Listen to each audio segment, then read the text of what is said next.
So, good evening, everybody. Hope you're doing well this evening. Dealing with the ice today, the wind. It is winter, isn't it? So, I'd like to talk a little more about some of the things I was introducing in the meditation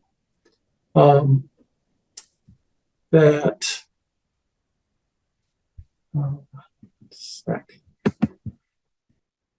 have to do with space and spaciousness. So, a great way to just understand what I'm talking about, I have a little exercise for you to do with me. It's like meditation. It's really another meditation exercise.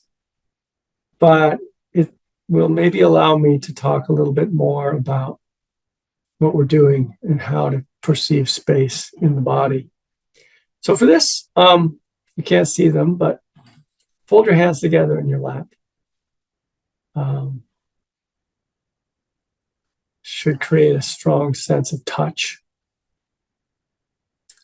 And as I'm speaking, you can close your eyes so that often allows you to give more of your attention to what's actually felt in the hands. And so as you're feeling the hands, notice what you actually sense. What do you actually sense there?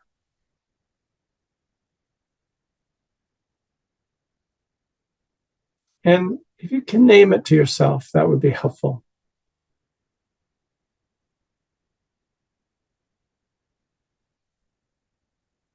And I'm directing you to actual sensations.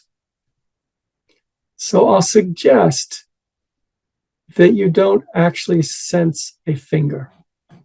A finger is a concept. A finger is an organizing perception. So go beyond that concept to actually notice what that is on the level of direct sensing, direct feeling.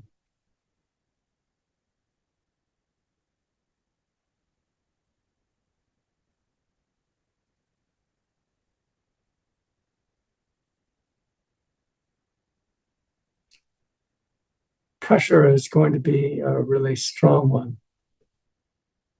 That touch, call it a touch sensation. But what is that? Go more deeply into it.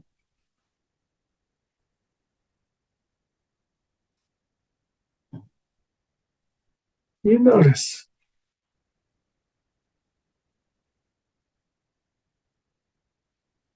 What happens to it? You really zoom in.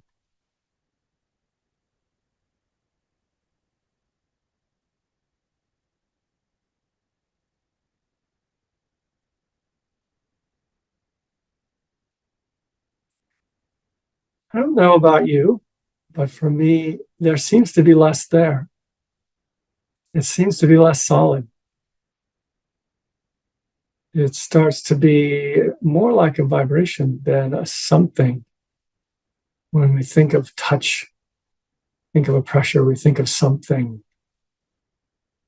But as the attention goes deeply into it,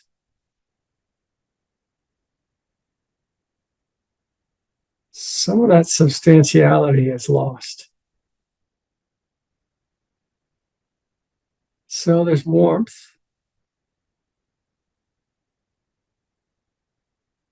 What is warmth?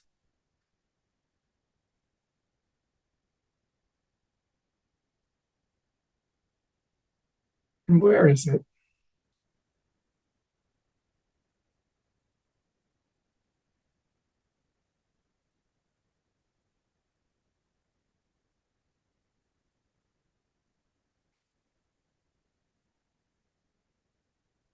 There may be some tingling, some vibrating.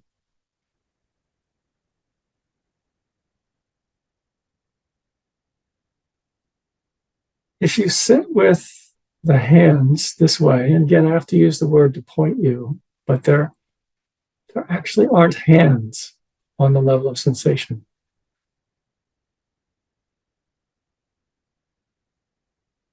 You have to unlearn something here. Your mind has learned to put together these sensations into a thing, hands and fingers. So we're backing up from that. We're unlearning it, deconditioning that to just feel directly.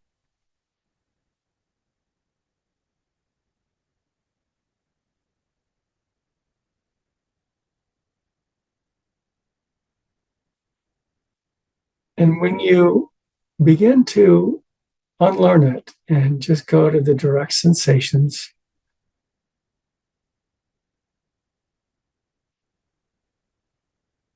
see what happens.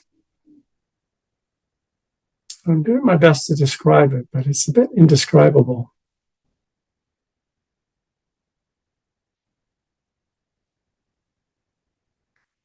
But as you lose the sense of hands, as you unlearn hands, you may begin to notice more space.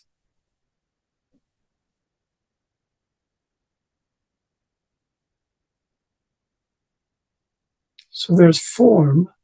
All these sensations create a sense of form. But there's also a formless space, not only around it, but through it,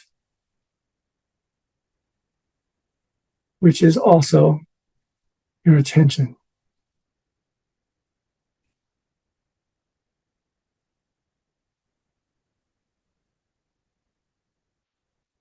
If this is confusing you, just tolerate that, please. We can talk more about it with questions and answers.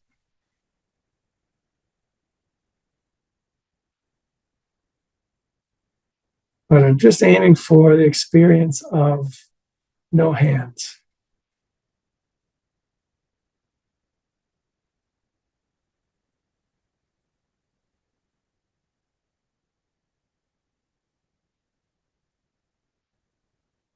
And with that, the experience of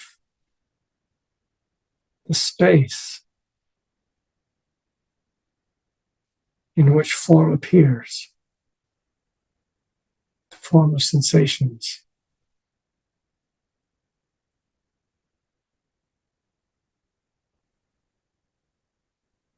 All right, you can open your eyes and then fold your hands if you'd like.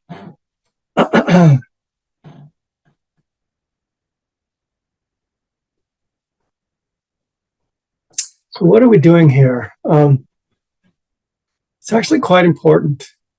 It's a little bit like a 5-finger exercise for the brain. I don't know if you ever did those if you ever studied piano, you do these different things for your fingers. But for the mind, it's a powerful thing to undo the way we use understanding to put things together. This makes sense. Then on a basic level, there's the sensations, but then the mind understands form of the body, the fingers in that space. And just for a moment, you can see through that, perhaps.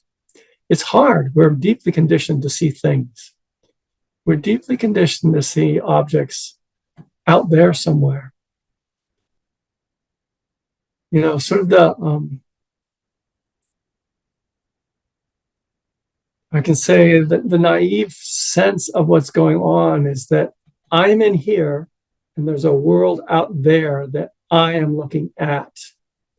And it's very easy to teach you meditation in the sense of, like, there's an object that you are going to attend to, like the breath, like the body. That comes very naturally, I think, to people. They're used to thinking of themselves as already in here now, real. And the objects that you pay attention to, either outside of you or even inside the body, are somehow already there, real. And you're just looking at them. And we miss the way that they actually don't exist that way. The mind puts them together. We don't really notice it so much. And in terms of walking around the world, it doesn't matter that much. Physically, you kind of do quite well. You might occasionally notice this. One of the classic analogies in India is that of walking down a dark alley and stepping on this round thing on the ground and jumping back, afraid you just stepped on a snake. And then you kind of step back and you look at it and it doesn't move. And you realize it was just a rope. But your mind put it together for an instant as a snake, and it was a frightful thing. Many snakes being poisonous in India. And then realizing it was quite harmless, just a rope that was across the alleyway. So in a similar way, our minds are always putting together the world for us. And this happens on subtler levels in the ways that we understand and misunderstand what's going on around us all the time, because that's really our mind's job, is to put together all the data into perceptions on a very physical level, and then also conceptually more distant from the physical. And so you think, for example, of our opinions. How much space do you have around your opinions? How much could you step back and unlearn them, undo them, the way we just kind of undid this thing with our hands, just the way we undid this perception that there's a hand there. Now, there is a hand there. not so much arguing about the reality of that. But it's not so clear with some of our opinions that there's really a there. Our opinions of a certain person. It's the way we construct them in our minds. It's a construction out of various kinds of data points. We make a construction, and then we fix on that. We have a big feeling about it, and we forget the fact that we put that together. It's a constructed thing. We see it as reality. We see the person out there is the way we think about them because we put them together that way. And we're very convinced by it. So that's also what we're doing all the time. And we can't help it. It's part of what the mind's job is to do. We need that. We need that in some ways. But we also become prisoners to it. Very quickly, we become prisoners to our views and opinions. And it's hard to kind of take in new information and reconstruct it based on new information. We don't do that very well. So this is kind of a long way from paying attention to your hands, but I actually think it's the exact same thing that we do in meditation when we are in the body and we relax and unlearn, in a way, how we put together a solid object out of the body and a solid self sitting there with it. We create the solidity out of things and forget how they're constructed. By the way, our sense of self is constructed too. It seems like such a real thing. And so much of Buddhist teaching is about undoing that. And that's not necessarily the focus of this class, but it goes along with it. We're doing more in terms of spaciousness. So a little more about just inhabiting the body differently, maybe looking at our mind a bit differently. We're not necessarily so much attacking the citadel of self right now, but it's in there. It's in there. The way that, we fix and we perceive and we get attached to our perceptions. And we actually don't see them change. We don't see the way they're inadequate to describe the world that we're in, because we drop anchor there. We drop anchor in our views and opinions. We drop anchor in our perceptions of the world. And again, I'm not saying this with any blame. It's kind of necessary in terms of living our lives that we put down stakes in various places. But there's still a skill in holding it more lightly, in letting it go. I don't necessarily want you to walk away from this class thinking they're really, it's not a useful thing to notice your hand. I mean, obviously, we notice that very early on because it's what we use to grasp things. That concept of hand is pretty basic to being a human being. And most human beings are able to grasp their hand. I was interested in listening to a podcast recently about, non-speaking autistic people. Podcast is actually about telepathy, but I'm not going to talk about telepathy. But if you wanted to listen to it, it's called the Telepathy Tapes. It kind of blew my mind. But anyway, so these non-speaking autistic people, they found a way to have them spell, how to spell things out and use words and communicate that way. And one of the things that was kind of astonishing is that at least the ones that they spoke to about it don't have a very clear sense of their body. And so even for them to do the spelling thing and point at often requires that someone have their hand on their body or on their arm, showing them where their body is, because they exist in a place where there isn't much body, where they can't really put the body together. Now, isn't that amazing?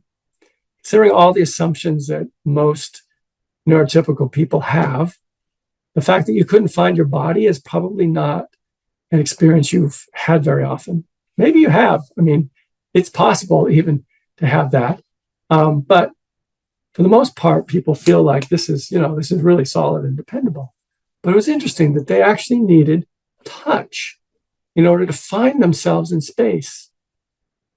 And then if you do listen to it, it's about how they do communicate with each other, quite apart from us that need to have words and spelling to communicate with them. They have a way of communicating directly with mind. So anyway, I'll intrigue you with that. But for this purpose, I just want to talk about how, somehow consciousness has to kind of locate itself, and it doesn't for everybody in the case of these individuals. And it begins to recognize the body, you begin to be able to move the body, then you can speak. And we learn all this whole symbolic human thing that neurotypical people can do. But nonetheless, as useful as that is, I want you to just have a glimmer that it's constructed, that it's through understanding that our experience of the body exists.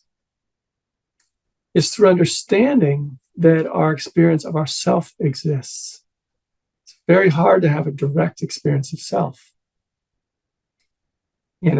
Oftentimes we identify it with something looking out of our eyes, but you can actually try to find that. Like, what is looking out of your eyes? You actually turn your attention to it. Is there somebody looking out of your eyes? There's looking. There's the action of looking. There's a visual field. All of those sorts of things. So, this may be a little abstract, but it's actually very concrete. And it's extremely important for the kinds of liberation that the Buddhist teaching is offering to people, to liberate them, to liberate us from our constructions of things, to live a little more loosely with our constructions of things. Not that we can do without them entirely. We can't. We need to have, a sense of our bodies in space and the world out there, and this self that we are, this personality that's negotiating it. We need to have that in order to operate as these human animals that we are. But if we want to awaken, we can actually see a bit beyond this to something more fundamental, to the awareness that's here, that is not about us. It's not us. I'm not sure I said that quite right. It's not the self. It's not the self already inside here, real, looking out at the world already out there, real, just the way we see it. On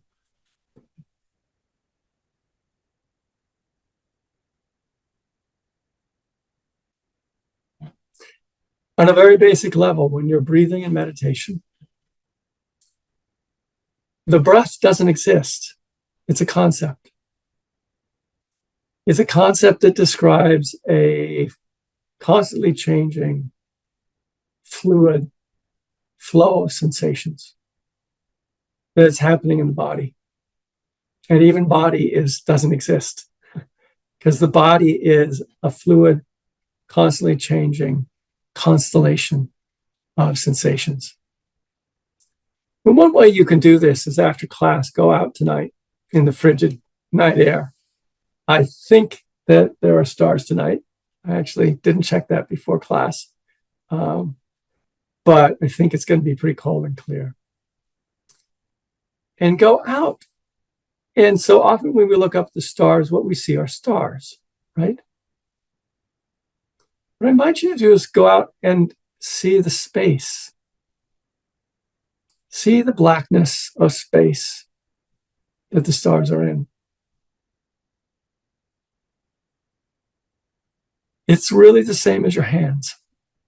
There are little points of sensation in your hands that we create hands out of them. And they're never the same, you know, when they're like this, they said they change. Those little points change all the time. And we're so quick at perception that we keep it all like together as a body. We're great at that. But moment to moment, there's just this fluid perception of sensation. And that's what we call the breath. And that's what we call the body. So, you know, in your meditation, take a moment to see if you can unlearn the objects with which you have populated your world on a very basic level, to let the objectness of them, the solidity of them, disappear into the moment to moment of them, the fluidity of them, the insubstantiality of them.